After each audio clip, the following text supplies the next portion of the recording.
கௌஷி தாராவை சமாதானப்படுத்துறா. அப்புறம் கௌஷி சொல்றா, ப்ளீஸ் தாரா அழாத, இதுக்கு தான் நான் முன்னாடியே சொன்னேன் ஜெயினை பார்த்ததும் ஜெகனை மறந்துடுவேன்னு. அப்புறம் ஜெயினும் உன்னை தனியா ஊட்டிலே விட்டுட்டு போயிட்டான்ல, நீ என்ன நினைக்கிறன்னு கூட அவன் யோசிக்கல. இப்போ ஜெகன் பாவம், நீ போய் ஜெகன் கூட டைம் ஸ்பெண்ட் பண்ணு போ, அவன் ஏதாவது தப்பா எடுத்துக்க போறான் அப்படின்னு சொல்றா.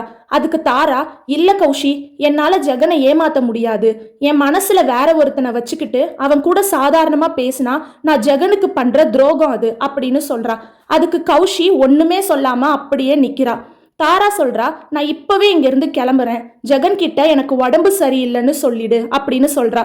கௌஷி தாரா ரொம்ப சேடா இருக்கிறத பார்த்துட்டு வேற வழி இல்லாம, ஓகே தாரா, நீ கார் சாவி வச்சிருக்கியா, பத்திரமா வீட்டுக்கு போ அப்படின்னு சொல்லி அனுப்பி வைக்கிறா. தாரா உடனே அந்த பார்ட்டி ஹாலை விட்டு வெளியே ஓடுறா. வெளியே ரொம்ப குளிரா இருக்கு. கார்ல ஏறி உட்காந்து ஸ்டேரிங் மேல தலைய வச்சுட்டு அழுகுறா. அழுதுகிட்டே, நான் ஏன் இன்னும் அவனை காதலிக்கிறேன் அப்படின்னு நினைச்சு நினைச்சு அழுதுகிட்டே இருக்கா.